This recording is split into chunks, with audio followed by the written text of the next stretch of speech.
그리스도께서도 단번에 죄를 위하여 죽으사 의인으로서 불의한 자를 대신하였으니 이는 우리를 하나님 앞으로 인도하려 하심이라.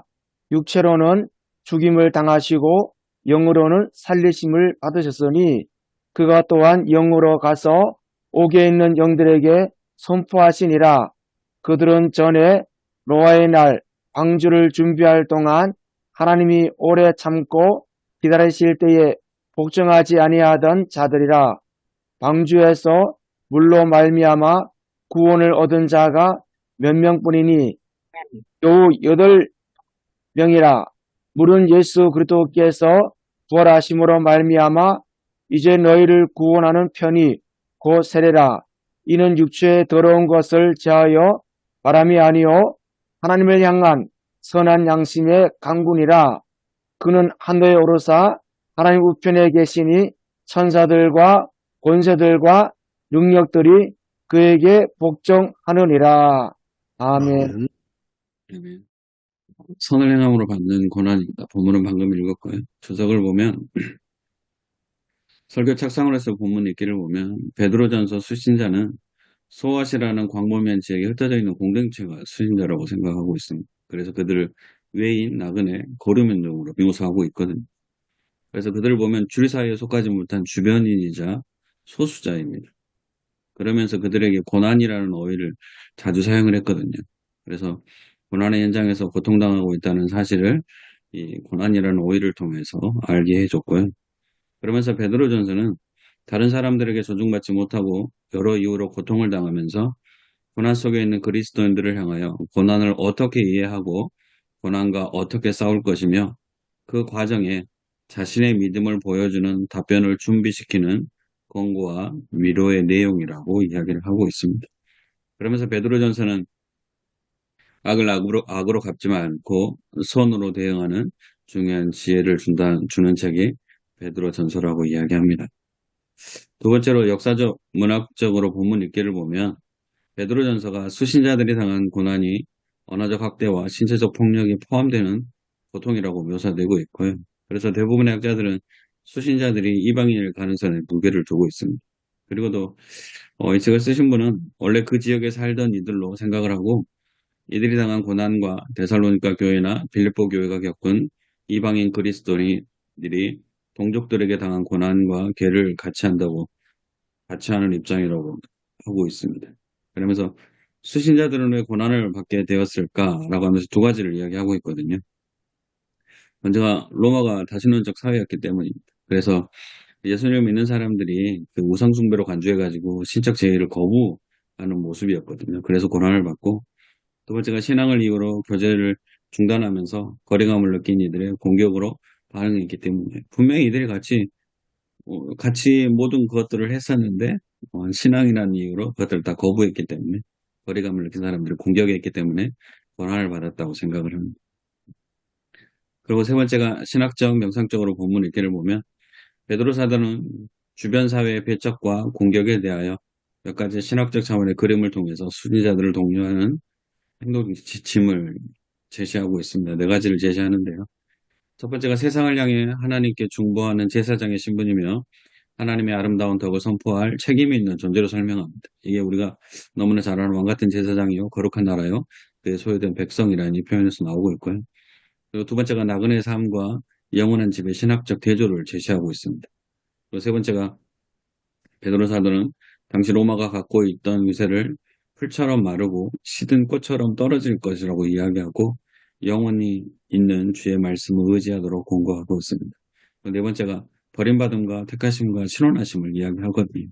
그러면서 그리스도의 고난에 참여하는 것으로 즐거워하라고 공고하고 있습니다.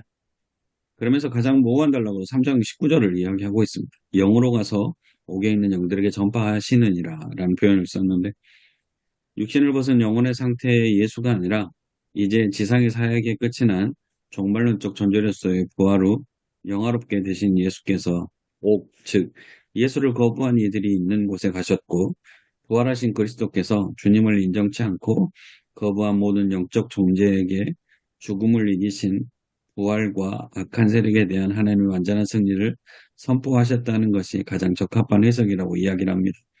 제가 이렇게 다 써놓은 건 저도 이해가 잘 안 되더라고요. 그래서 이 본문에 있는 걸 그대로 썼거든요. 이건 조금 더 다시 좀 얘기 좀 했으면 좋겠고.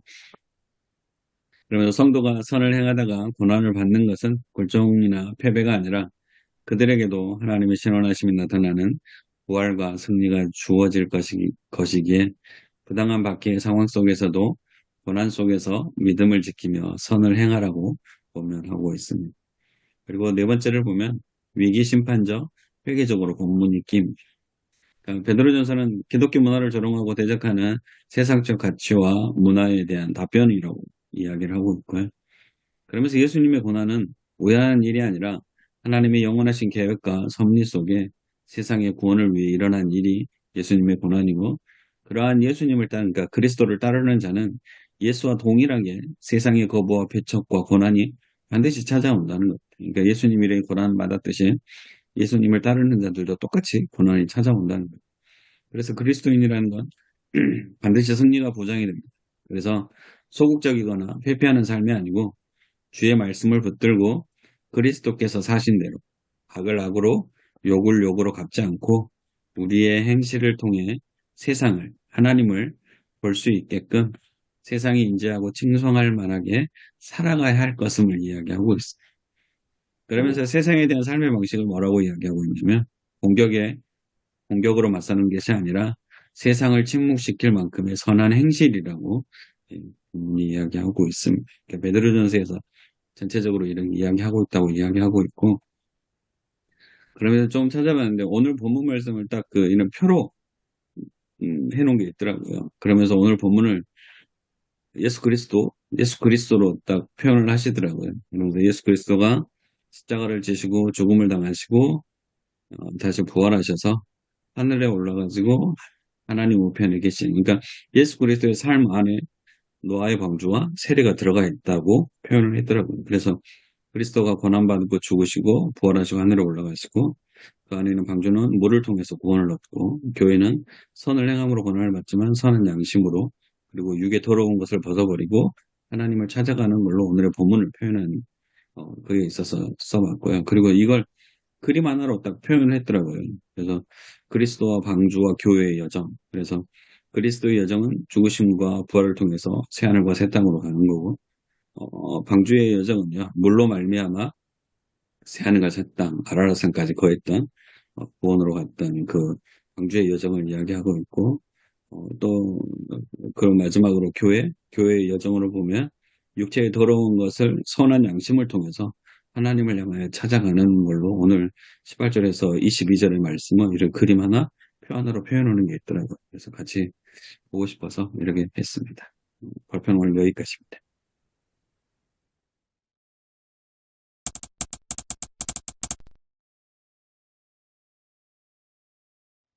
자, 근데 오늘 그出석하신 그 교수님의 그 전제는 고난에 관한 것인데, 이제 전제를 왕인성 교수님, 부산 장신대, 현재 우리가 이제 고난을 받는 거는 초대교회처럼 베드로전서가 쓰일 당시에 그런 어떤 고난이 아니고, 오늘날 우리 고난은 전제를 하시기를 우리 고난은 사회적인 신뢰 하락, 교회에 대한 사회적인 신뢰 하락들, 기독교에 대한 어떤 반감, 이것이 도를 넘었다.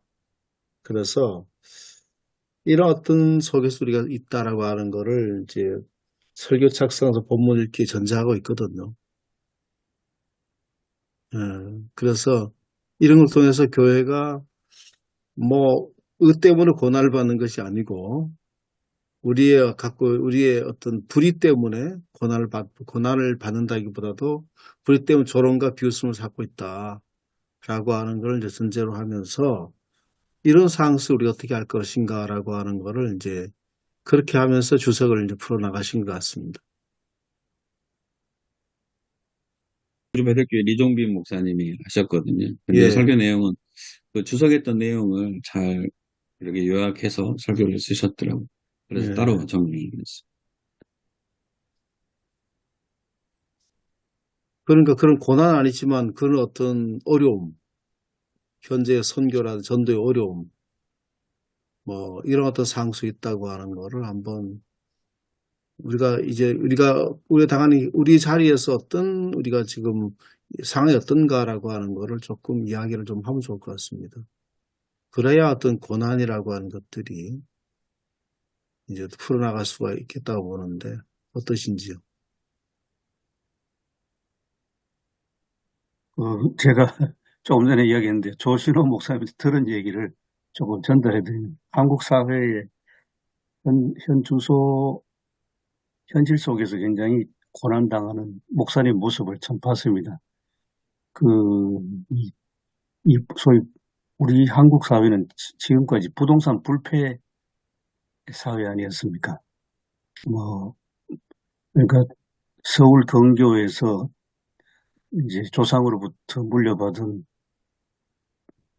땅을, 그러니까 농사 짓는 땅을 많이 가지신 분이 그 지역이 이제 개발되는 소식이 있고 이제 기대를 하니까 그 모양으로는 농사 짓는 참 가난한 농구인데 그래도 이 땅이 곧 50억이다, 60억이다.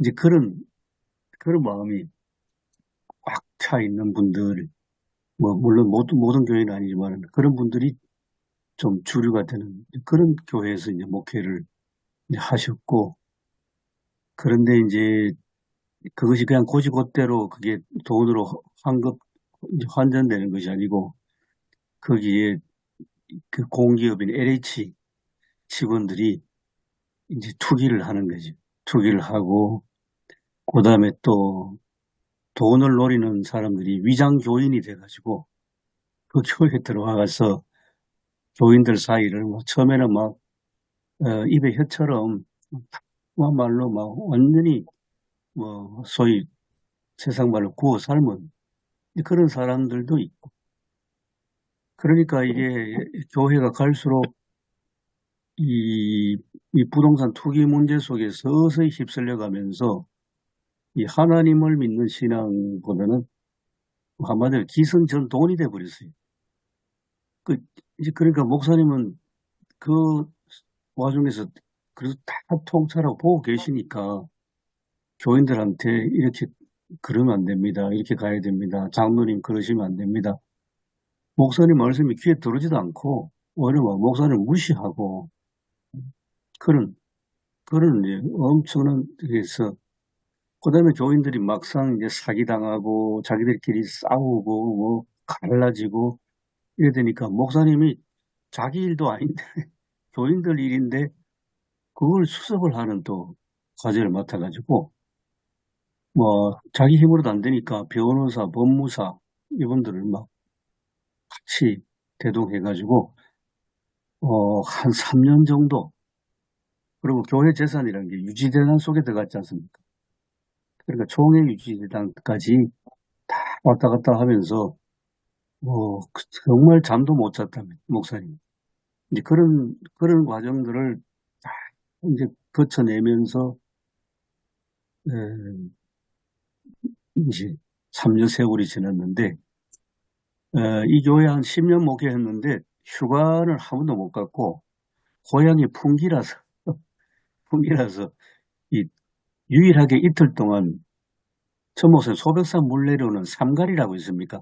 상관이 있습니다. 예. 네, 삼가리에 가서 유일하게 1박 2일 지낸 게 그게 다라고 그런 말씀하십니다. 이제는 참 어둡고 긴 터널에서 빠져나오는 길인데 말씀드린 것처럼 교인들도 한 90명이 됐는데 다 빠져나가고 한 30명.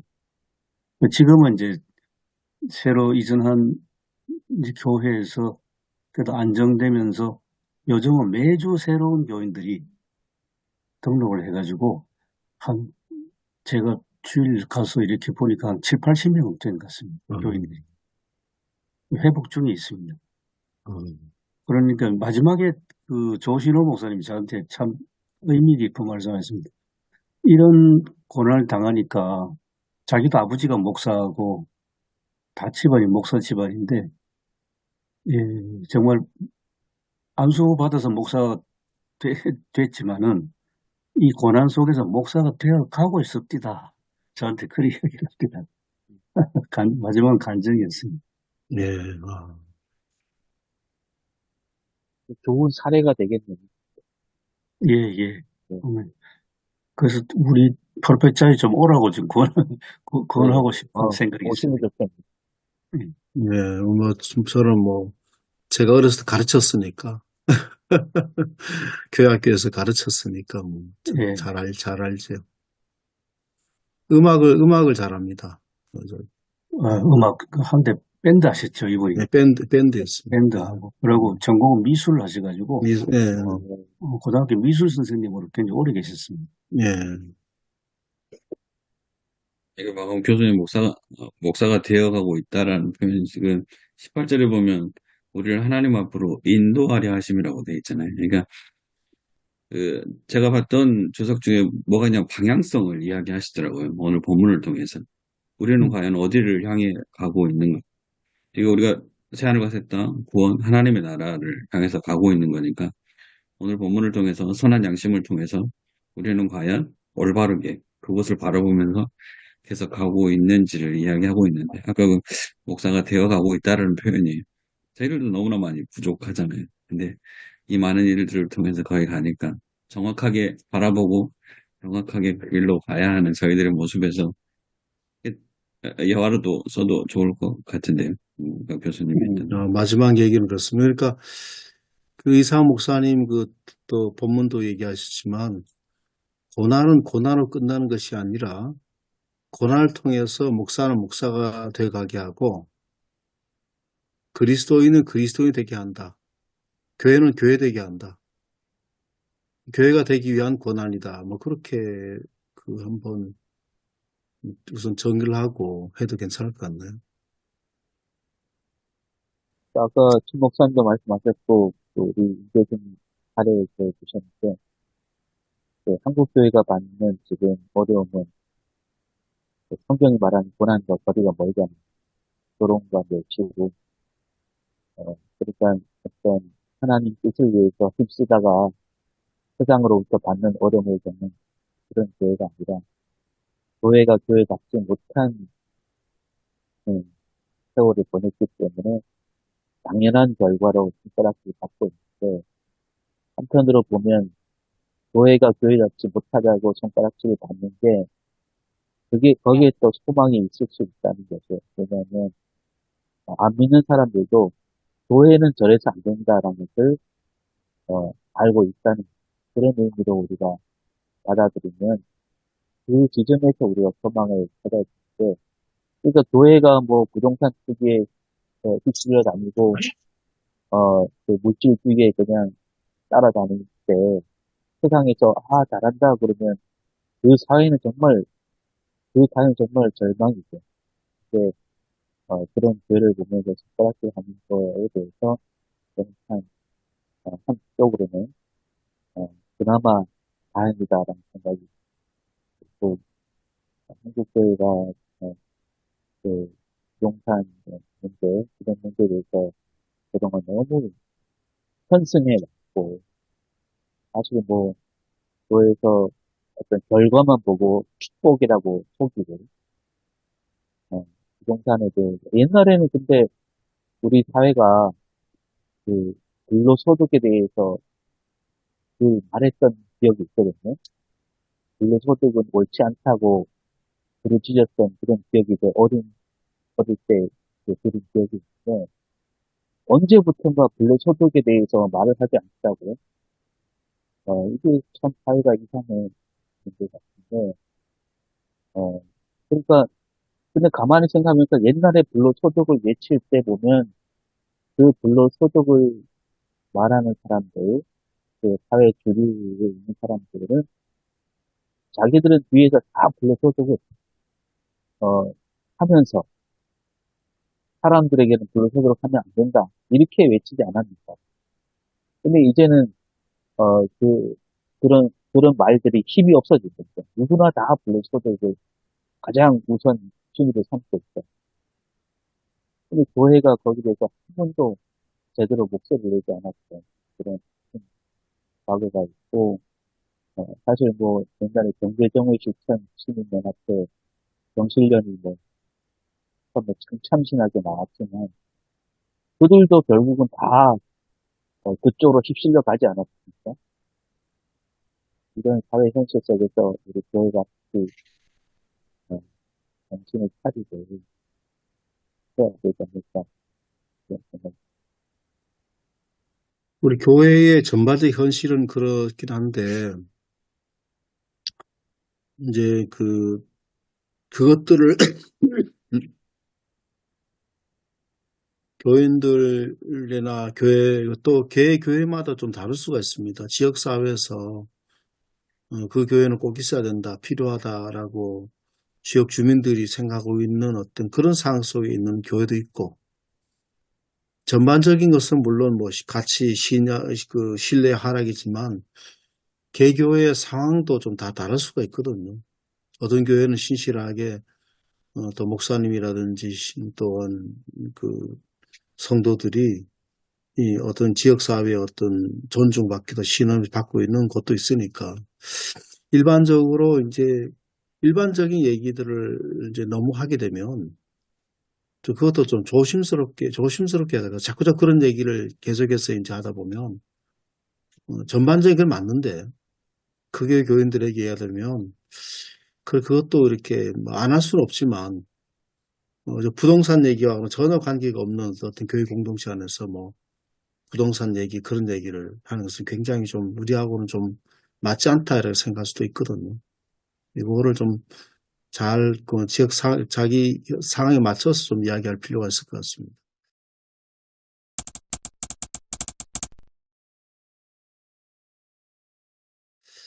자, 다음에는 그럼 고난을 대하는 자세에 관해서 오늘 말씀하고 있는 주제가 오늘 그런 고난을 대해서 어떻게 우리가 대처할 건가, 에 대해서 이제 말씀하고 있을 것 같습니다.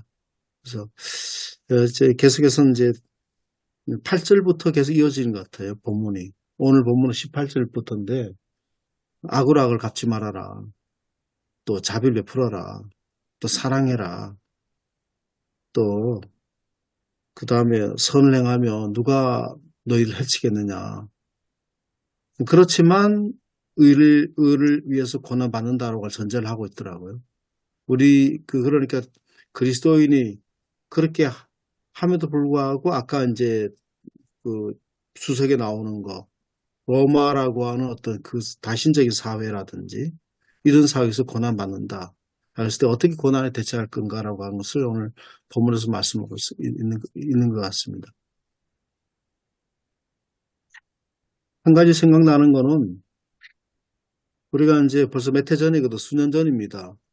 교회가 이제 계속해서 두 가지를 분석했었습니다. 이제 말하면 이제 그 정권이 바뀌고 난 다음에 정권이 바뀌면서 문민정부라든지 뭐 야당이 이제 결국 이제 야당이 정권을 잡으면서 그 당시에 우리 사학 문제, 사학 그 법, 그 개정 문제에 대해서 총회장도 머리 깎고 그랬지 않습니까? 예. 그리고 뭐 그 당시 엄청나게 그냥 그 차량을 동원해 가지고 그 엄청나게 시위를 벌이고 그랬잖아요. 그때.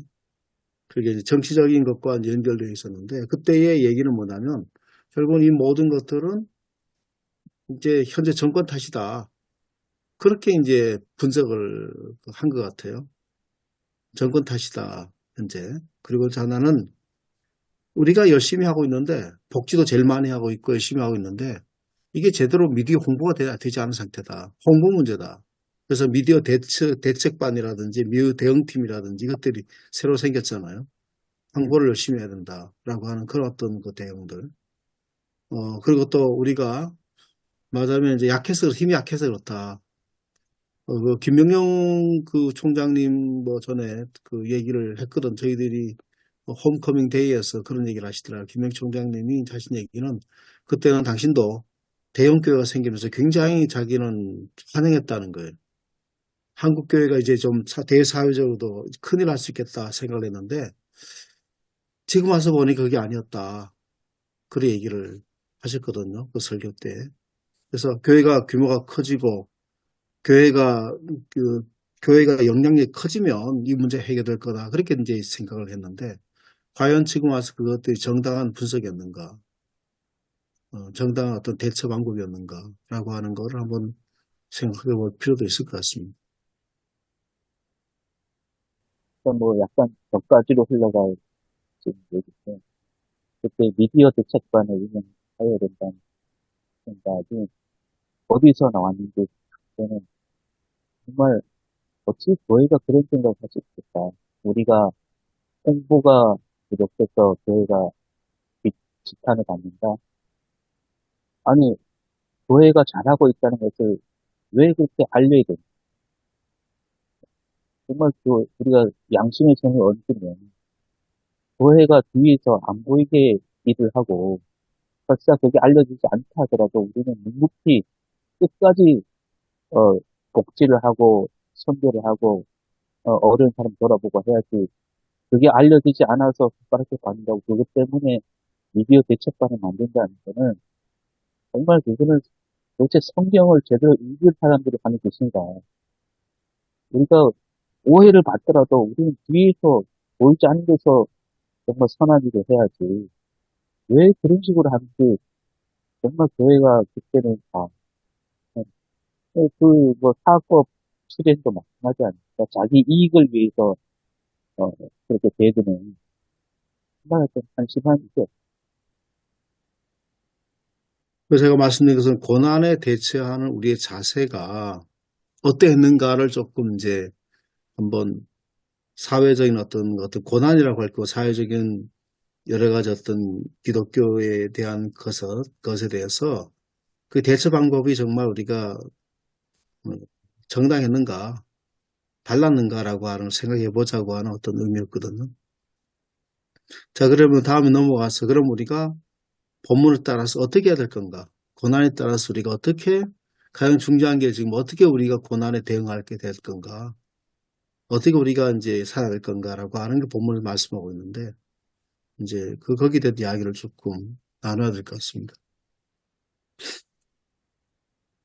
그러면서 본문에서 선한 양심에 관해서 이야기를 하거든요.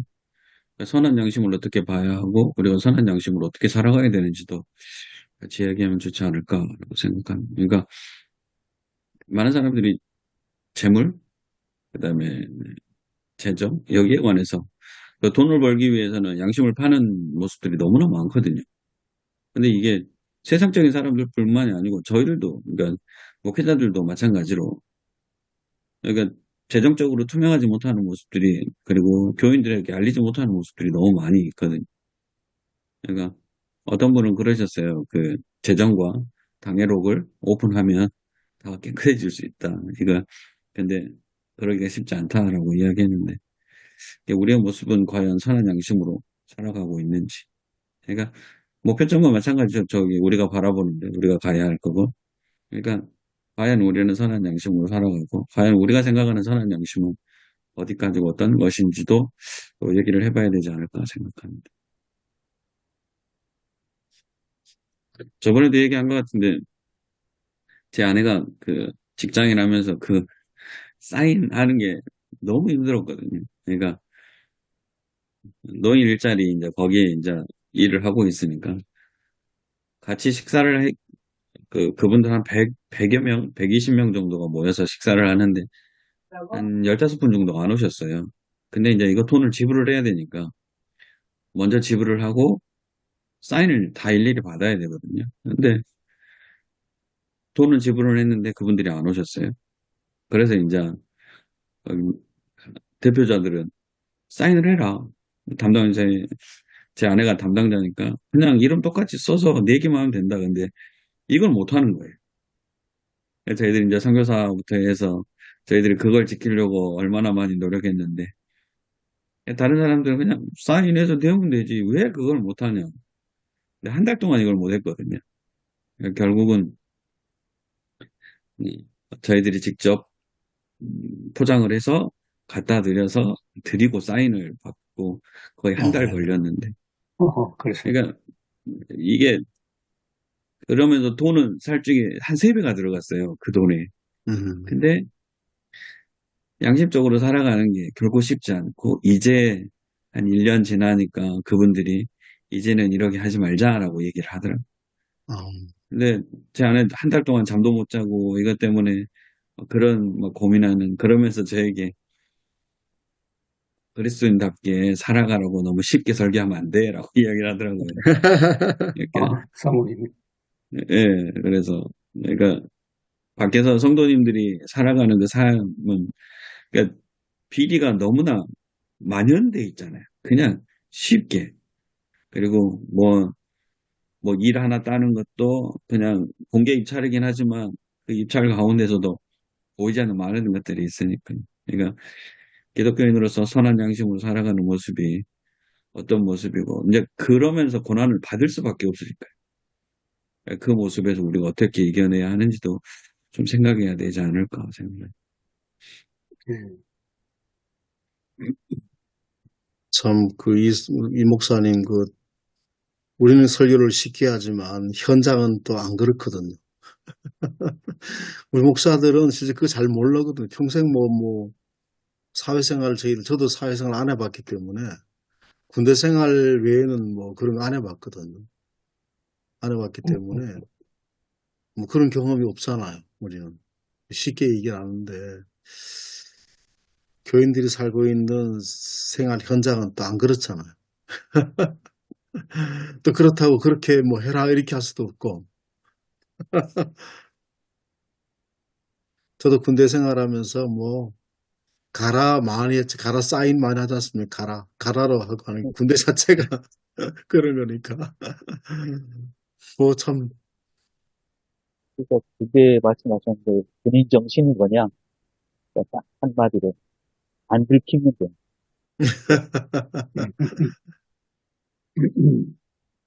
그, 한 주 됐는가요? 한 2주 전에 기억되는데, 우리 용준호회의 모교회 이제 안수 집사님, 이제 그 안수 집사님 부인하고, 이제 집사람하고 이제 구몬 학습 이제 그 교사입니다. 교사인데, 이제 집사람에게, 내가 그 선생님 교회에 그 헌금을 이제 10만 원 할 테니까, 그 연말 정산 좀 100만 원 이렇게 좀 해주면 되지 않겠냐. 물론 저희 교회가 어렵죠. 제가 그랬어요. 그거는 말도 안 된다. 이러면은 내가 한 만큼 정확하게 해야 되지. 그런 식으로 하면은 예, 집사님이 아마 그걸 하면서 아마 그 유목사님은 해줄 것 같지 않다고 하면서 당연히 제가 하지 않았죠. 제가 이러면은 저는 뭐니까 본교에서도 그게 말하기가 힘드니까 오히려 우리 감국교회가 어려우니까 목사님이 들어줄 것이다. 아마 그렇게 한 것 같아요. 제가 단칼에 그건 하면 안 된다. 왜냐면은 그건 하나님 보시기에 정직하지 않고 자꾸 그런 식으로 하면은 결국은 그 사람들이 내가 써주면은 고맙단 말인가. 목사님들이네. 나 하면은 더 큰 거를 이거 요구하거든요. 그래서 오늘 본문 속에서 그래 참 물론 참 우리 교회가 어려운 건 맞지만서도 그러나 결국은 이 가난도 하나 앞에 참 감당하는 것이 우리 목회자의 그런 삶이다. 그러면서 그 생각이 들더라고요. 이게 유혹 같은 게 오는데 참 이렇게 단칼에 이렇게 참 이렇게 거절한 것이 참 그 잘한 것이다. 인간적으로는 참 친하죠. 근데 그렇지만서도 그래도 목회자가 해야 될 것이 있다.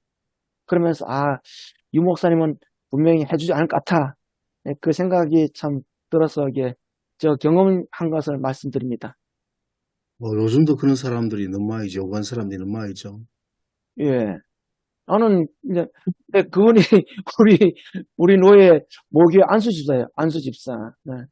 그 사정을 몰라서 그렇습니다. 요즘 네. 저도 이제 뭐 여기 와서는 있는 그대로 그냥 뭐 이제 공제 늘 연말되면 해주잖아요. 예, 있는 예. 그대로 해주는데 저희들은 컴퓨터로 처리하기 때문에 이게 다 그대로 나오거든요. 그런데 이제 전에 있었을 때는 제가 이제 설득을 시켰어요. 그런 분들에게 지금 우리가 국세청에 다 보고를 한다. 나중에 조사를 오게 된다. 우리 자료를 다 남겨야 된다. 성금 자료를 다 남기기 때문에 해줄 수가 없다. 그 인간적으로 이제 당연히 이제 그거 필요 없이 그냥 안 해주는 게 우리는 목회자 양심이잖아요. 근데 그분들한테는 잘 설득이 필요할 것 같아요. 뭐 그 생각하는데 아직도 여전히 그런 시대가 있는 줄 알았는데 요즘 그런 시대가 아니거든. 국세청에 다 완전 투명하게 보고되는데 지금 다 보고자를 다 남겨야 되고 그분의 헌금 기록들을 다 남겨야 되는 상황이거든요. 그런데 그분들의 그 설명을 해줘야 그런 분들의 그런 설명 지금 옛날 같은 그런 시대가 아니다. 우리 다 국세청에 다 보고하고 다 그런 시기 때문에 만약 그러면은 나중에는 둘 다 맞는 거죠. 만약 그게 국세청에서 그것들이 주시하고 있다가 만일 조사가 들어오면 그때는 교회도 책임을 져야 되고 그 사람도 책임을 져야 되거든요. 근데 그런 걸로 잘 설명해 준 것 같아요. 아직도 그 구태연한 옛날 방식으로 하고 있는 생각하고 있는 사람들이 있는 것 같습니다. 사실 오늘 본문은 그거잖아요. 그죠? 핵심은 어려운 가운데 믿음 생활을 어떻게 해야 되는가. 오늘 본문은 이제 18절부터 이렇게 하지만 실제는 8절부터 이제 그 내부적으로 이렇게 고난 당하는 그 문제인데 먼저는 내부적으로는 교인들끼리 좀 성도들끼리 내적으로 좀 해야 될 것이 필요하다. 8절부터 이렇게 소환하면은 정말 따뜻하고 겸손한 마음을 가지고 서로 성도들을 좀 대하는 것이 필요하다. 아까 우리가 뭐 오성일 목사님 전체적으로 말씀을 했지만서도 사실 교인들은 예, 하나하나 한 분 한 분 힘들어요. 그래서 저도 이렇게 그 교인이 이제 뭐 한 분은 90인데 약간 치매기가 있네요. 약간 치매기가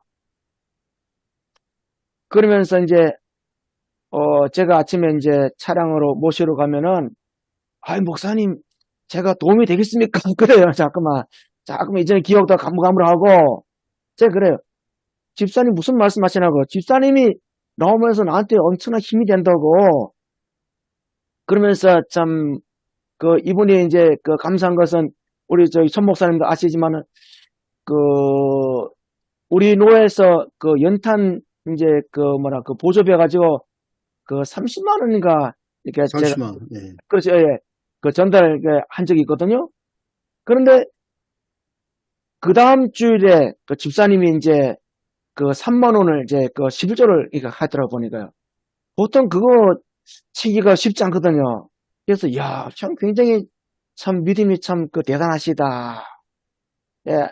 아침에 오면서 이제 딱 들어오자마자 헌금을 딱 그 본인이 이제 딱 가지고 넣는 거 보면서 내가 그 집사님 참 그 믿음이 참 너무나 그 귀한 것이다. 집사님의 그런 모습들이 나한테는 힘을 준다. 참 목회자한테 힘을 준다. 그러니까 집사님이 굉장히 아주 흐뭇해 하시더라고 보니까요.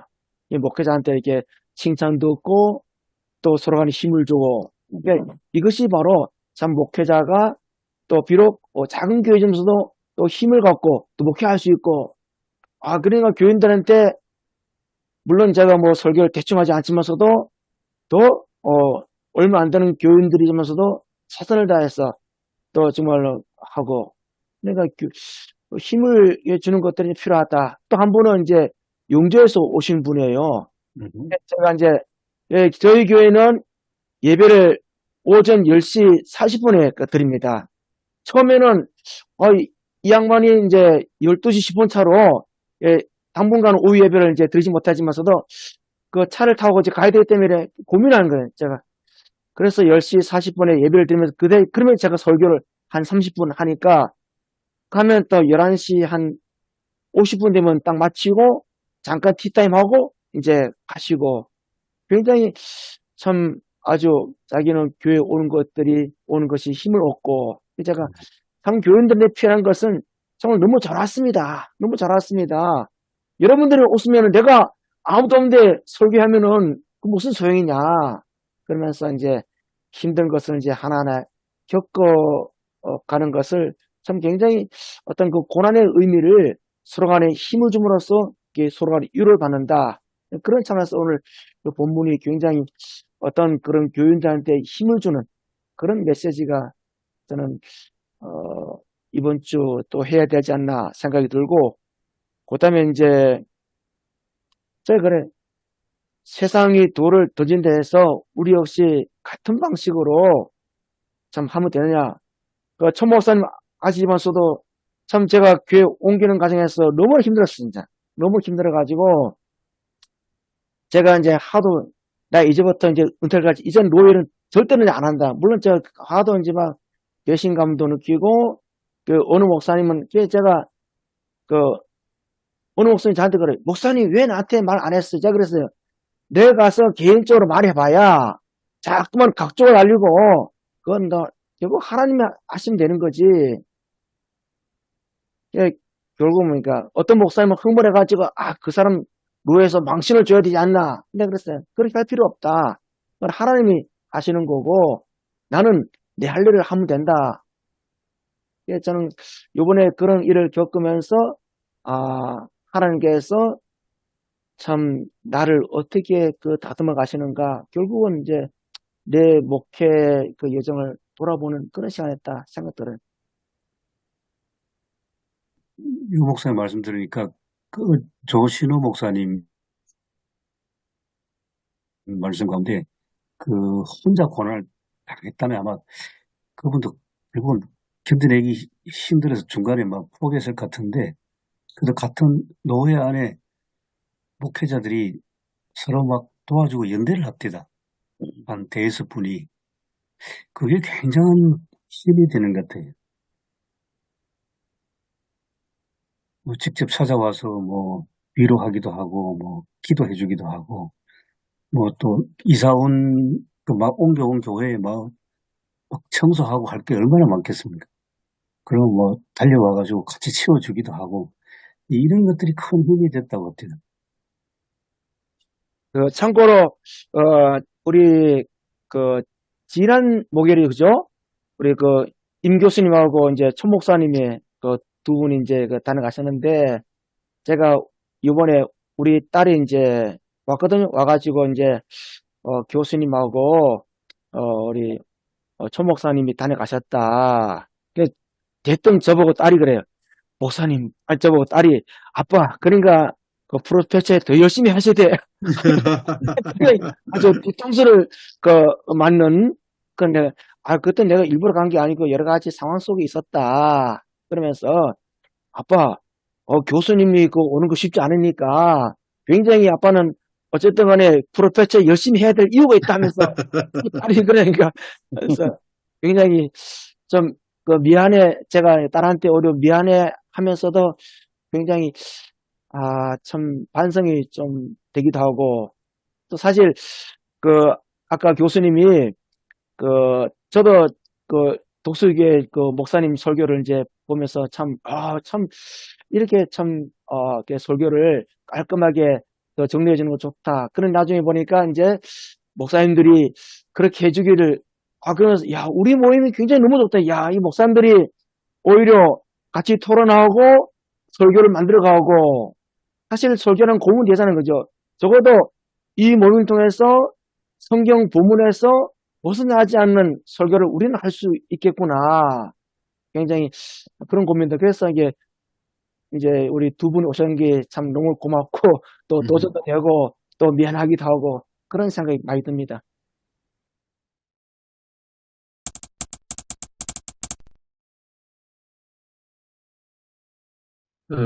처음에 천 목사, 제가 밖에 잠깐 나갔다 와서 중간에 대화를 다 못 들었는데요. 오늘 천 목사님 처음에 이제 하신 말씀이 아주 중요한 것 같아서, 고난의 설정, 고난의 설정. 근데 오늘 이제 이 글을 쓰신 분은 우리가 사회에 교회가 좀 지탄의 대상이 된다. 그게 때문에 이제 고난 당한다 이런데, 근데 우리가 교회는 언제나 고난받을 수밖에 없죠. 교회는. 노아 시대 때 노아가 방주를 만들 때 사람들에게 전도했는데 한 사람도 못했어요. 한 사람도 전도를 못하고 그냥 노아 가족만 죽도록 고생하고 배를 만들었고 그리고 이제 우리 교회는 언제나 그 고난 가운데 있었고, 그리고 우리가 뭐, 그, 예수 그리스도를 따라가면은 다 고난스럽죠. 그게 누가 이렇게 복음 받아들이고, 아까 오성일 목사님 말씀하셨는데, 그 불로소득, 다들 좋아하잖아요. 다들 좋아하는데, 우리가 이제 그 예수 그리스도를 따르기 때문에, 이거는 아니다. 거부해야 되는 뭐 그런 것도 있고, 그러니까 이게 우리가 예수 그리스도를 따른다는 것 자체가, 신앙생활 하는 것 자체가, 고난스럽다, 고난스럽다. 근데 우리가 이제 그런 고난 가운데서 이렇게 살아야 되지 않느냐, 이렇게 하는 게 맞는 것 같아요. 제가 볼 때는. 고난 설정이. 우리가 그리스도를 따르는 게 다 고난이다. 그리고 이제 그 사순절 첫째 주일이다. 사순절 첫째 주일이고, 그런 의미에서 우리가 이렇게 살아야 되지 않느냐. 이렇게 전개를 하고 큰 틀을 놓는 게 맞지 않겠나, 이래 보내요. 그러니까 다른 말로 요약을 할 수 있을 것 같은데, 최 목사님, 강 목사님 말씀 들어보니까 보통 사람들 살아가면서 우리나라는 뭐 좋은 게 좋지 않냐 하는 이야기. 예, 좋은 게 좋지 않냐. 대충 뭐 그렇게 넘어가자 하는 이야기하고, 예, 그다음에 모난 돌이 결국 정맞는다 하는데, 그냥 크리스찬은 결국 모난 돌이 이 사회에서 될 수밖에 없는, 또 언제나 예수 그리스도를 따른 예, 소수자죠. 언제나 예, 소수자고. 모난 돌이 될 수밖에 네. 없고, 또 대세론도 있었죠. 대세론. 뭐 대세가 그러니까 그냥 같이 가자, 묻어가자. 이제 그런 이야기는. 그런데 이제 신앙, 뭐 깨어있는 시민, 뭐 그런 이야기도 참 많이 하는데, 보네포 이야기도 하고, 그러면 결국 또 대세론으로 갈 수 없잖아요. 이게 기꺼이 소수가 되는, 예, 고난받지만은 나는 소수가 되린다. 이제 그게 그리스도인 자세 아닌가 그런 생각도 들었습니다. 또 우리가 사회 지탄을 받고 숟가락질 받는 교회들이 다 그렇지는 않고 일부 교회가 그렇다고 알고 있고 소형 교회가 그렇게 하고 있고 그러나 또 한편으로 뭐 아주 작은 교회, 저희도 작은 교회지만 우리 교회 한국 교회 뭐 대다수가 작은 교회다. 그럼 그 작은 교회들은 괜찮은가? 라고 했을 때 그 작은 교회들이 뭐 사회, 동네 뭐 정착할것 같고 그런 교회는 별로 없다고 생각하는데 그러나 아까 그 이창훈 목사님 방향성을 얘기했잖아요. 그 사회에 어떤 손가락질 받지는 않지만 그 작은 교회들은 과연 내가 믿음으로 신앙으로 신앙 양심으로 살아갈 때 그 고난이 올지라도 그 길로 가려고 하는 방향성이 있느냐 그런 교회는 또 거의 없다고 생각해요. 그들 작은 교회들도 지금 현재 손가락질 받고 있지 않지만 그 방향성은 뭐냐면 어떻게 하면 고난 받지 않고 살 수 있을까? 어떻게 하면 고난도 받지 않고 나중에 내세 천국도 가고 그런 방향으로 저는 가고 있다고 생각이 들어요. 그리고 뭐 미자리 교회 같은 경우도 보면요. 그 뭐 분식회계 하는 교회도 많잖아요. 교회에다 보고서 올릴 때.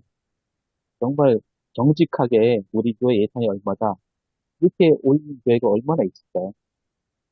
그 정직하게 올리면 미자리 안 되니까 미자리 선정 기준이 안 되니까 저희 뭐 저희 그 섬 지역 같은 경우는 뭐 농어촌 다 마찬가지죠. 1년 예산 2천으로 알고 있거든요. 1년 예산이 2천 이하가 돼야지만 미자리이다. 근데 그거를 올릴 때 정직하게 안 올리자. 안 올려서 계속 미자리 유지를 하려고 그래요. 저희 교회도 그런 유혹이 되게 많아요. 우리도 저기 뭐야 그 고지고대로 올리지 말고 좀 낮춰서 올리자. 이렇게 얘기한 교인들이 있거든요. 근데 저희 전임 목회자나 저나 그건 절대 안 된다. 우리 그것만큼은 지키자 우리가. 그래서 저희는 끝까지 그냥 자립교를 이렇게 하고 있는데 그런 일들이 얼마나 많은데요. 또 이섬 지역에 뭐 이렇게 뭐 보일러 기름 찌는 게 있잖아요. 지금 그 연쇄율 먹으려고 하고 있어요. 또 면세 쓰다가 고발당하기도 하고. 우리는 정직하게 해야 되지 않나. 근데, 그런 일들이 교회 안에 아주 비일비재하다는 거. 그런 거 생각하면 우리가 이 고난에 대한 의미를 좀 더 사순절에 좀 더 잘 설명해야 되는데, 그러니까 막 가난해서 힘들어서 막 또 질병이 있고, 이런 가운데 신앙생활을 그렇게 잘한다. 이걸 그냥 고난이라고 얘기하면 안 되지 않을까. 진짜 고난은 옳은 일을 하다가 받는 고난이 고난이지, 그냥 내 개인적인 어려운 이 고난이다. 이렇게 얘기하는 거는 좀 그, 성경이 말하는 고난과 다르지 않을까. 음, 고난에 대한 설정이 좀 분명히 좀 더 다가가는 것 같습니다.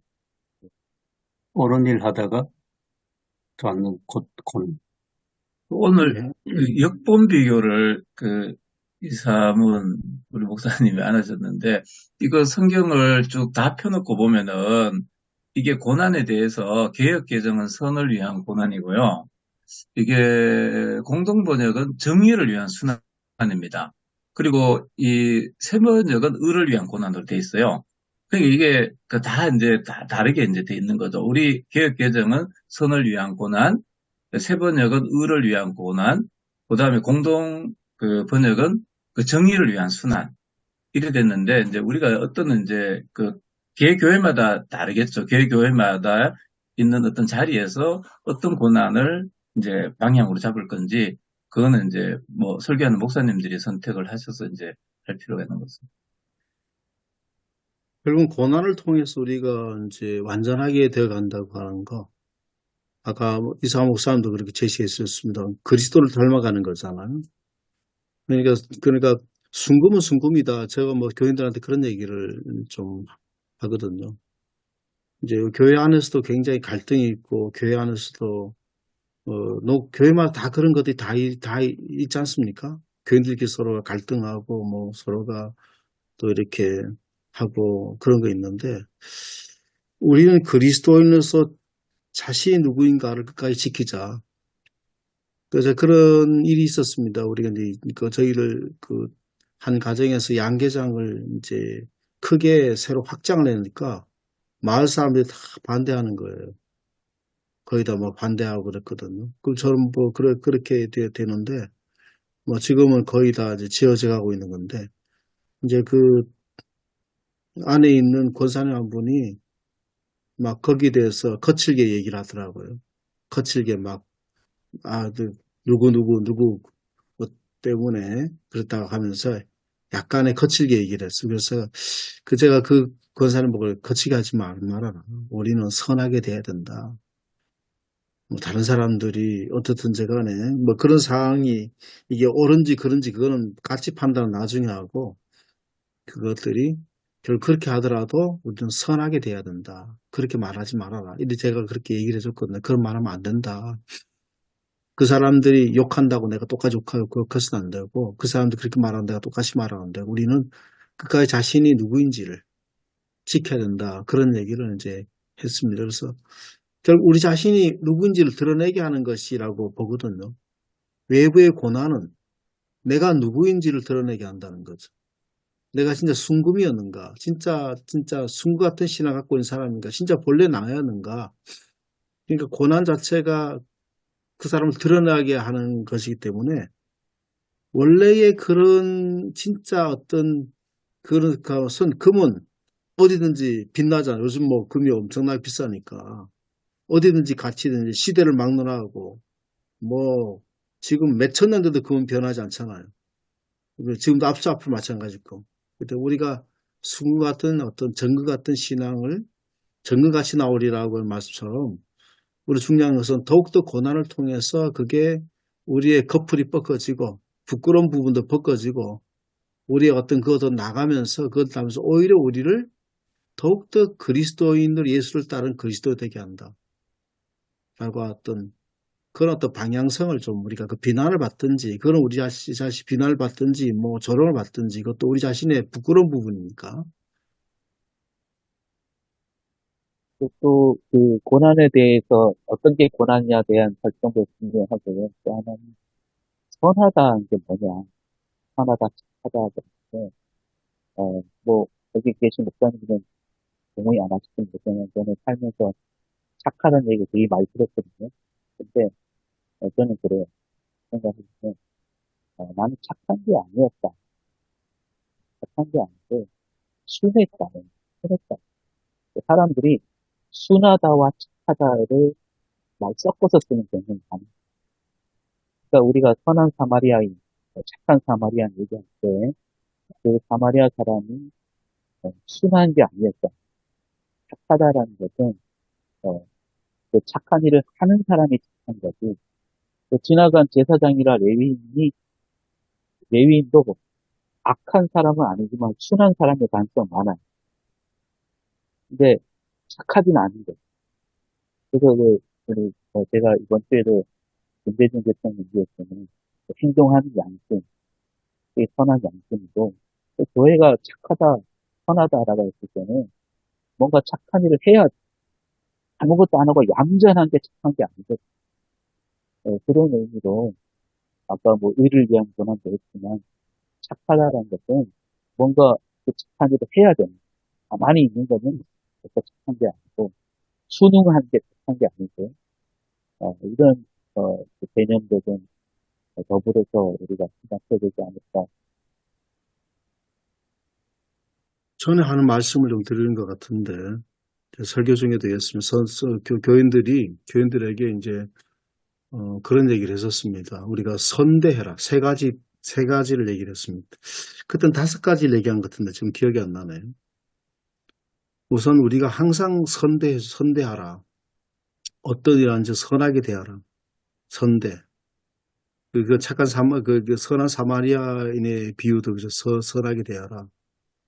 그 다음 2번째는 관대해라. 사람들에게 너그럽게, 관대하게 대해줘라. 그러니까 어떤 상황이든지 관대하게, 용납하고 관대하게 품어주고, 그렇게 해라. 그 다음에 사람들에게 넉넉하게 후대해줘라. 후하게 대줘라.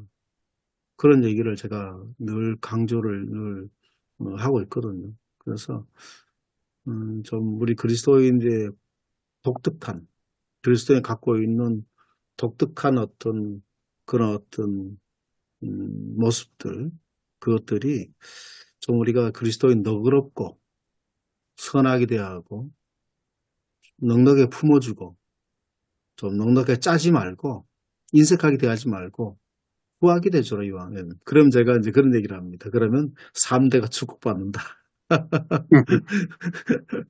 선대, 관대, 후대하면 3대가 축복받는다. 3대가 축복받는 비결이 바로 거기 있다라고 그때 예화로 쓴 것 같습니다. 제가 전에 한번 말씀드린 것 같아요. 근데 이제 또 거기서 하나 더 좀 덧붙이면 역시 제가 조신호 목사님 대신에 간증을 해드린 건데요. 목사로서 뭐 교인들 사이에 막 갈등, 이간질, 뭐 심지어는 뭐 목사님한테까지도 막 모멸감 느끼게 해주도록 그래 하는데 그 모든 것을 다 품어내면서 선대하고 관용하고 이제 후대를 참 잘 해왔는데 근데 그런 말씀도 하십니다. 역시 목사도 사람입니다. 그렇게 품어주고 이렇게 하면 이게 눈 녹듯이 사라지고 없어져야 되는데 음, 문득문득 벌컥벌컥 막 화가 엄청 치민답니다. 음,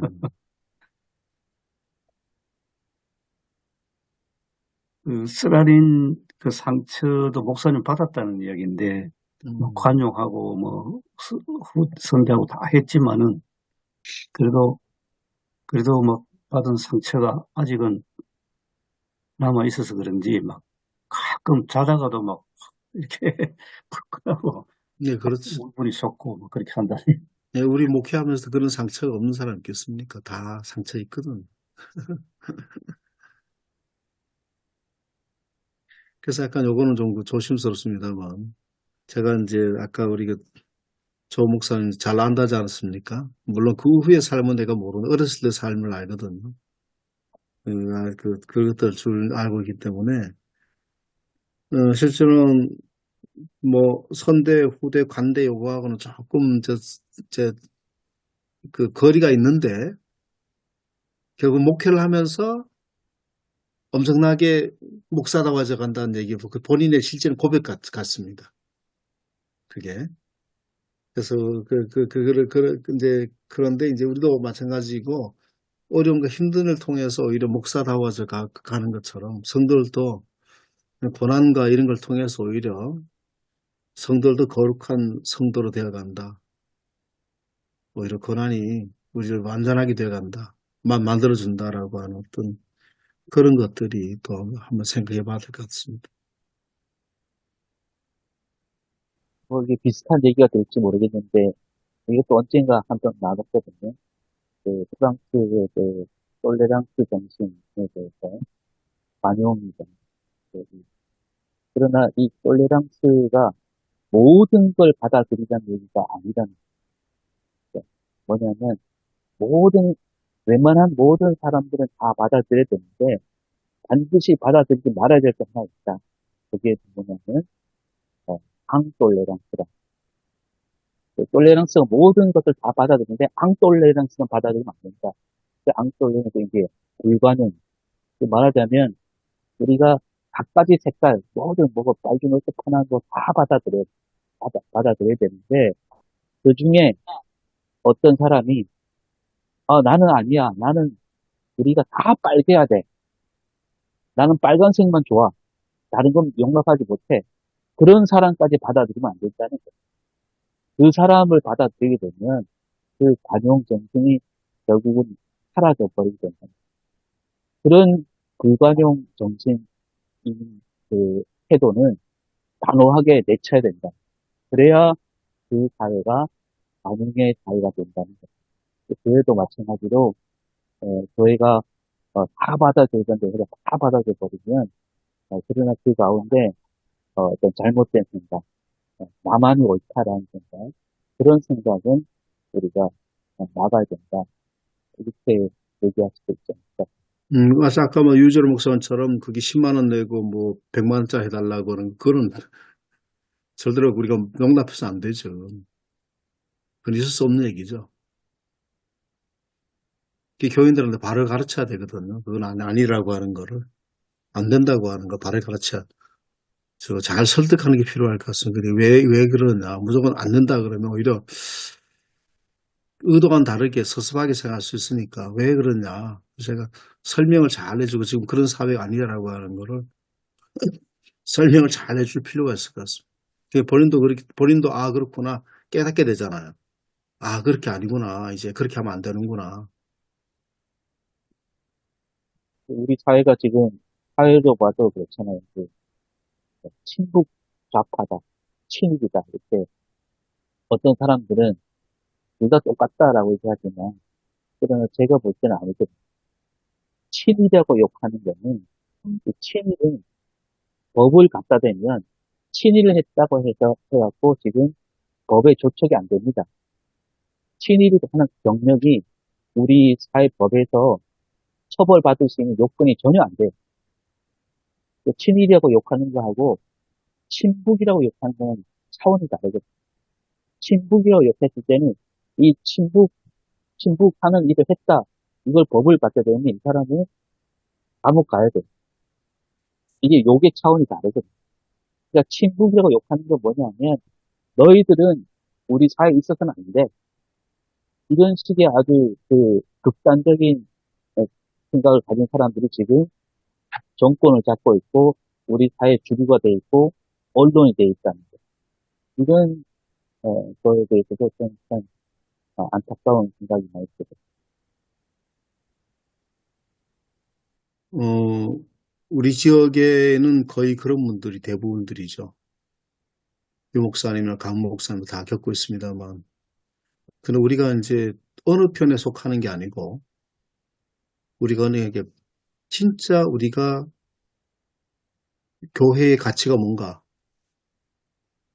예수 그리스도가 어떻게 하셨는가를 올바르게 제시해 주는 게 필요할 것 같습니다. 그래서 저보고도 그런 이야기를 목사님 뭐 다른 분들이 이걸 권사님 목사님 목사님이 뭐 그는 말하는 뭐죠, 그죠? 다른 분들이 목사님 보고 그렇게 그런다 그러던데요. 맞아요. 이제 뭐라 그러자고 좀 전에 친구는 아니고 뭐죠? 자모죠. 아파. 자파라 그러던데요. 그러니까 난 자파 아니다. 자파 아니다. 뭐 다른 분들은 그렇지만 그래서 그런 분들의 교회 안에도 진짜 진정한 우리 기독교의 가치가 뭔가 그거를 제대로 계속 얘기를 해주거든. 그렇기 때문에 어느 쪽에 속하는 거는 바람직하지 않다. 그걸 자꾸 얘기를 해줍니다. 그렇다고 뭐 그분들이 단순히 바뀌지 않거든요.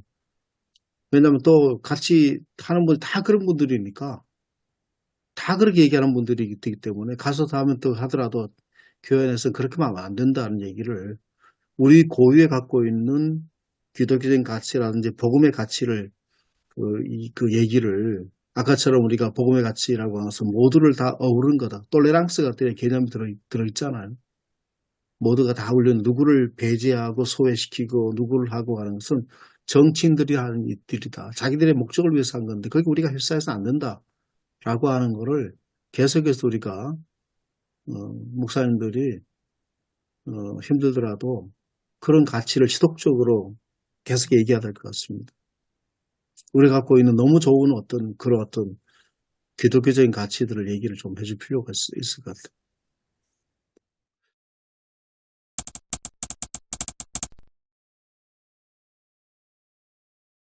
저는 그 주제를 의를 위한 고난을 두려워 말라 이렇게 주제를 정해 놓고 그 이제 고난을 통해서 만들어져 간다. 아까 우리가 어느 목사님 이제 그 얘기를 하셨는데 그 부분을 이제 사람은 이제 평신도든 목회자든 그런 고난의 과정을 통해서 우리가 어떻게 하나님의 빚어갈 것인가 그러면서 아무래도 이 고난에 대해서 얘기하면 예수님의 고난에 대해서 얘기할 수밖에 없고 왜냐면 그 고난이 있기 때문에 결국 우리가 예수님 때문에 고난이 있잖아요. 그죠? 그래서 오늘 보면 18절에 나와 있지만서도 그리스도의 고난에 대해서 예수님의 고난 한 번 죽으심, 그 다음에 죄를 위해서 죽으심. 어찌 보면은 예수님의 고난이 가장 큰 아주 억울한 고난이다. 그러면서 우리가 삶에서 만나는 고난은 어떤 것인가? 과연 그 고난이 내가 잘못해서 받는 고난인가? 아니면 그리스도의 복음을 통해서 받는 고난인가? 이 고난에 대한 명확한 인식이 필요하다. 그리고 또 우리 교회가 처한 상황 그런 부분에서 이 고난과 그다음에 사순절 첫 주일 이것을 잘 매치해서 설교를 준비해야 되겠다. 그렇게 생각합니다. 이번 주 설교할 게 뭐 좀 복잡하긴 복잡하네. 예수님 얘기해야 되고, 베드로 얘기해야 되고, 세례까지 다 얘기해야 되는데, 예, 선을 행함으로 받는 고난, 우리가 믿음의 사람으로 살아갈 때 고난이 있지만 잘 이겨냅시다. 뭐 이렇게 설교해야 되겠다. 저는 뭐 성경 선구 그대로 악에게 지지 말고 선으로 악을 이겨라. 선으로 악을 이기자라고 하는 것을 좀 주제로 말씀을 전하면 어떻겠나 싶습니다. 지금은. 또 뭐 비슷하게 진정한 고난이 뭔지, 선이 뭔지, 악이 뭔지, 이런 개념을 좀 말씀드리고, 제가 이번 주에 설교를 안 하거든요. 설교를 좀 그렇죠. 원로 목사님이 하시는데, 이거 보면서 저는 아까 그 그림 생각, 거기에 좀 초점을 맞춰야 되겠다고 생각을 했어요. 그러니까 고난을 받는데, 이 고난이 내가 지금 개인적으로 받는 고난인지, 아니면 정말로 선한 양심으로 그 길을 가기 때문에 받는 고난인지를 좀 고민을 하고, 그래서 거기에 맞춰서 좀 설교를 해야겠다. 전 다른 주석 보면서 거기에 그 표하고 그림을 많이 생각을 했거든요. 제일 처음에 이거 도저히 이해가 막 안 됐었는데, 그래서 그 그림하고 표 보면서 이런 식으로 좀 해야겠다라고 생각해요.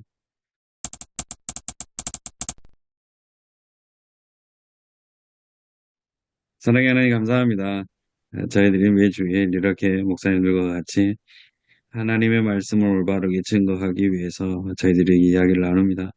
성령님 언제나 저희 가운데 함께하여 주시고 저희들 또한 한 주간 동안 이 말씀을 묵상하며 주님이 저희들에게 말씀하여 주시는 그 말씀을 성도님들에게 다시 증거할 수 있게 도와주시고 한 주간 이 말씀을 통하여서 저희들이 먼저 은혜 받고 정말 그 은혜 받은 말씀대로 저희들 살아갈 수 있게 도와주시옵소서.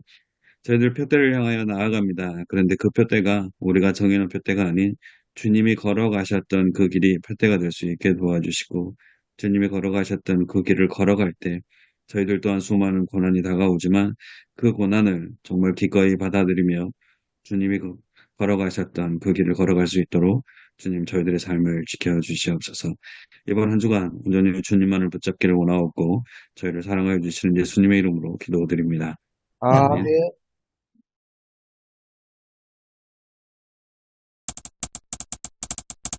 근데 김만준 목사님 하고 잠깐 이제 그전 대화를 나눴습니다. 김만준 목사님도 프로페자의 한 팀을 인도하시는데요. 그런데 거기 그 팀은 우리처럼 이렇게 에, 서로 막 뭡니까 이 토론을 거쳐가지고 각자 자기 설교를 가져가는 게 아니고 거기는 완전 요리를 해 주십시오 그런 팀이랍니다. 그래서 김만준 목사님이 이거는 내 설교 준비는 내가 지금 목회하는 덕수교회만을 위한 설교인데 하고 처음에는 굉장히 망설이고 이거 주면 안 된다 이제 그런 생각을 했는데 그런데 이제 모인 구성원들이 경기도 서울 벗어나 경기도 북부 지역에 다들 어려운 교회 목사님들이랍니다. 근데 설교를 이렇게 요즘 그런 얘기 많이 하죠. 설교를 문장화 시키는 것에 굉장히 힘들어 하시는 분들. 그래가지고 이제 완성된 어떤 완전히 요리된 설교를 줄 수밖에 없는 그런 분들이고 또 이제 김만준 목사님 중요하게 생각하신 것은 그렇게 함으로써 최소한 그 목사님들이 엉뚱한 이야기를 안 하셔도 본분을 벗어난 다른 뭐 이상한 이야기 안 하시도록 이제 울타리를 쳐주는 역할을 하고 어쨌든 나는 우리 교회는 이렇게 설교합니다 하고 이제 그렇게 하여튼 완전 요리된 것을 주는 이제 그런 식으로 쭉 해오신답니다. 그게 이제 김만준 목사님의 프로페자입니다. 이게 뭐 지금 이게 우리 현실입니다. 지금 그렇게 해달라고 하시는 분들이 많거든요. 예. 그렇게 해주면 좋겠다. 그런 분들이 많은데, 상당히 뭐 저희들 노회도 그런 얘기를 들었거든요. 그래서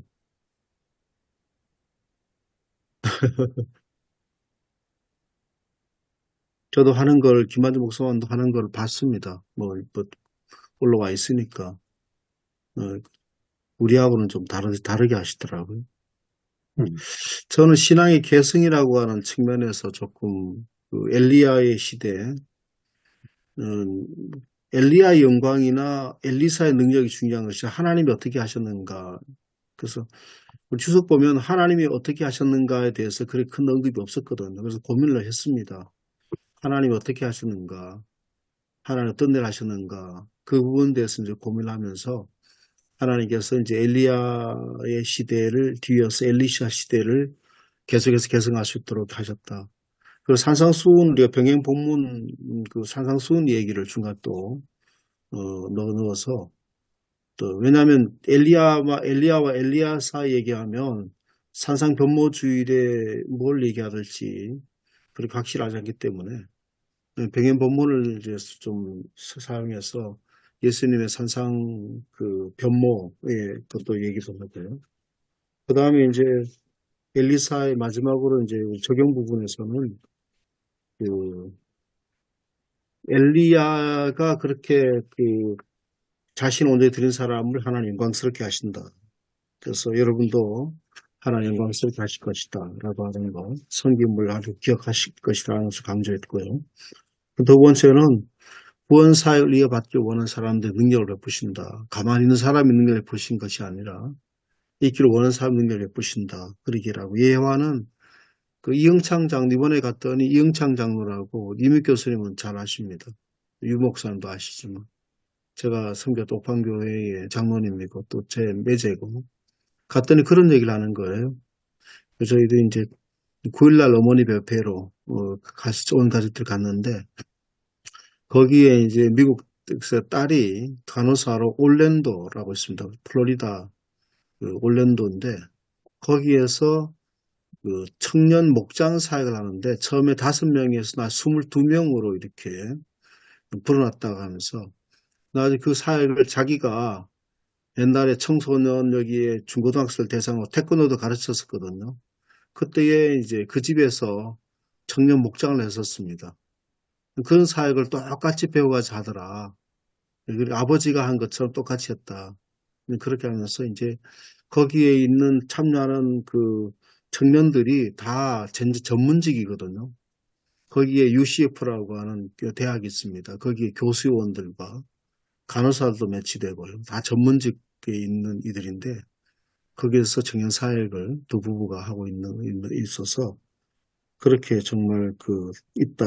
그래서 하나 능력이 딸에게도 나타났다. 그런 걸 예화로 들은 걸 예화로 또 이렇게 했습니다. 그러니까 신앙은 유전은 안 되는데 개성은 되는 것 같습니다. 네. 예. 그래서 개성 이제 마침 또 이제 설날이니까 자녀들도 오고 그러니까 신앙 개성에 관해서 조금 거기에 주안점을 줘서 말씀을 전했습니다. 저도 그 말씀의 주제를 하나님의 영광을 위하여 이게 포커스를 잡고 말씀을 전했습니다. 먼저 엘리야는 철저하게 하나님의 영광을 구하는 삶을 살았다. 그래서 엘리야는 하나님을 위한 삶이었고 또 자기 어떤 선지자, 그래서 민족을 위한 삶이었고 또 선지 성도들을 하나님의 말씀으로 이렇게 키우는 그런 삶을 살았다. 그러면서 엘리사도 스승의 그러한 부분을 보고 아마 뭔가 닮고 싶었을 것이다. 그래서 스승과의 마지막 작별에서 선생님의 그 능력을 내가 갑절이나 받기를 원한다. 이것은 결국은 자신의 영광을 드러낸다기보다 하나님의 영광을 드러내기 위한 삶이었다. 그러면 저는 오늘 그 본문하고 또 예수님의 그 산상 변모줄이니까 같이 연결하는 게 쉽지는 않은데 또 예수님께서 산상에서 그 엘리야 모세를 보면서 베드로가 주님 여기 줬사오니 여기서 영원히 있고 싶다는 그런 말씀에 오히려 하나님의 음성을 듣고 예수님도 내가 죽는 것은 내 영광을 드러낸 것이 아니라 하나님의 영광을 드러낸 것이다. 그래서 그 예수님은 오히려 이 죽음을 넘어선 영광, 결국 예수님도 하나님의 영광을 위한 삶을 사셨다. 그렇다면 우리 역시 교회를 섬기고 또 이웃을 섬기고 가정을 섬기기 위해서는 우리가 능력을 받아야 한다. 우리는 거창한 능력이 아닌 정말로 하나님의 영광을 드러낼 수 있는 그 능력, 말과 모든 행동에 성부 하나님의 능력을 드러내는 삶을 살아야 된다. 그렇게 말씀을 드렸습니다. 네. 저도 엘리야의 영광이라는 제목으로 말씀을 전했거든요. 저희는 중고등부 주일학교 다 한꺼번에 연합예배로 예배를 드려가지고 초등학생 아이들이 이렇게 눈을 멀뚱멀뚱 뜨고 있었어. 그래서 엘리야에 관해서만 이야기를 했던 것 같아요. 엘리야의 영광은 정말 오직 하나님께만 영광을 돌리는 사람입니다. 엘리야가 얼마나 대단했던 사람인데 자신의 그 모두 내려놓고 하나님께만 영광을 돌렸던 그러면서 그 예배 강단에 나왔던 것처럼 지금 이 시대에 엘리야 같은 선지자가 필요하다. 우리도 정말 우리 영광을 위해서 사는 게 아닌 오직 하나님께만 영광 돌리는 사람으로 살아가면서 그 마가복음 10장 45절 나왔다. 섬김에 관해서 이야기하면서 엘리야 같은 삶을 살아가자라고 설교했습니다. 예. 아, 저는 뭐, 원고 다 올렸으니까, 그냥 원고대로 했는데요. 뭐, 그러니까 제목도 아까 강정근 목사 말씀대로 엘리야와 엘리사로 정했고, 그러니까, 엘리야와 엘리사의 차이에 대해서 그렇게 주제를 잡고, 어, 그러니까 환상병모주의에 나타난 모세와 엘리야, 왜 모세와 엘리야였을까? 모세가 있었기 때문에 여호수아가 있고, 엘리야가 있었기에 엘리사가 있었다. 우리가 모세와 엘리야처럼 이렇게 살아야 된다. 그런 식으로 예.